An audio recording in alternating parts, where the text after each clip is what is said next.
सभी किसान साथियों को नमस्कार। किसान साथियों, आप सभी का स्वागत है यूट्यूब चैनल किसान ज्ञान बिंदु पर। किसान साथियों, मैं इस समय उपस्थित हूँ पूसा फार्म पर और आप देख रहे हैं कि यहाँ मूंग का खेत है, यानी कि ग्रीन ग्राम। और इस समय मूंग की यहाँ पूसा फार्म पर तुड़ाई चल रही है। तो किसान साथियों, मैं एक बात कहता हूँ कि गेहूँ की फसल के बाद आप उसमें मूंग की बुवाई या ढैंचा की बुवाई अवश्य करें। और अगर मौसम सब कुछ ठीक रहा तो हमको मूंग के उत्पादन के रूप में हमको मूंग मिल जाती है। अगर मौसम सही नहीं बनता है तो हम उसकी जुताई करा के धान की फसल से पहले उसमें मिट्टी में मिला देते हैं। और उसका फ़ायदा ये होता है कि आपकी मिट्टी के अंदर कार्बन की मात्रा, आपकी मिट्टी के अंदर सूक्ष्म जीवों की मात्रा बढ़ेगी और जो हमारी आने वाली जो फसल है धान की, उसके लिए भी बहुत बड़ा कारगर वो सिद्ध होती है।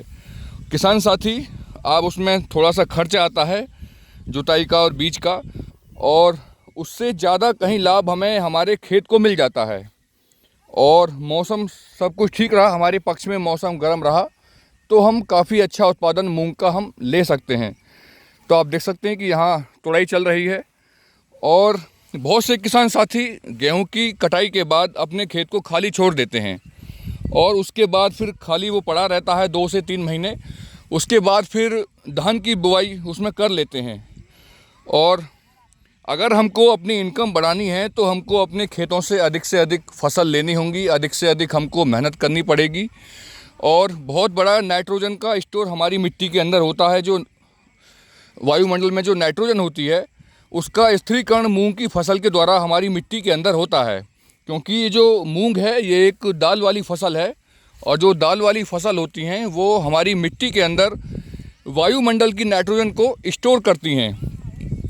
हम सभी जानते हैं कि हमारी जो मिट्टी है, हमारा जो खेत है, उसकी उर्वरता क्षमता कम हो रही है, उत्पादन स्थिर हो गया है, बढ़ नहीं रहा है। तो उसका कारण है कि हमारी मिट्टी के अंदर कार्बन की मात्रा कम हो रही है, सूक्ष्म जीवों की मात्रा कम हो रही है। और उसको हम कैसे बढ़ाएं? वो किसी खाद, डीएपी, यूरिया के द्वारा नहीं बढ़ेगी। उसके लिए हमको हरी खाद की फसल की बुआई करनी पड़ेगी, किसी दाल वाली फसल की बुआई करनी पड़ेगी, तब जाके हमारी मिट्टी में सुधार आएगा। तो किसान साथी इस चीज़ का विशेष ध्यान रखें। इससे हमारी एक्स्ट्रा इनकम हो जाती है और हमारी जो खेत है, मिट्टी है, उसमें भी एक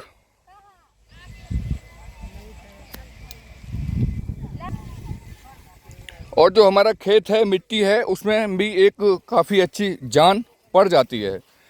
तो साल में हम एक फसल दाल की या हरी खाद की लगा लेंगे तो हमारी जो मिट्टी की ताकत है, खेत की ताकत है, वो बनी रहेगी। इसलिए मैं सभी किसान साथियों से अनुरोध करता हूँ, हमेशा कहता हूँ कि आप अपने खेत को खाली ना छोड़ें। आप उसमें हरी खाद या किसी दाल वाली फसल की बुआई अवश्य करें। इसके साथ हमारी मिट्टी के अंदर कई प्रकार के पोषक तत्व प्राप्त हो जाते हैं जो हम जो खाद देते हैं रासायनिक, उसके द्वारा प्राप्त नहीं होते हैं। तो किसान साथी, आप देख सकते हैं कि यहाँ काफ़ी संख्या में यहाँ तुड़ाई के लिए उपस्थित हैं लोग और तुड़ाई जारी है इस समय। और कम से कम 3 से 4 तुड़ाई हम इसकी करा लेंगे धान की फसल से पहले। और धान की फसल से पहले 1 हफ्ते पहले हम इसकी जुताई करा के अपने खेत में मिलवा देंगे। तो आपकी खेती, मिट्टी, आने वाली फसल काफ़ी अच्छी रहेगी। और जानकारी अच्छी लगी तो वीडियो को लाइक करें और वीडियो पाने के लिए चैनल को सब्सक्राइब करें। नमस्कार।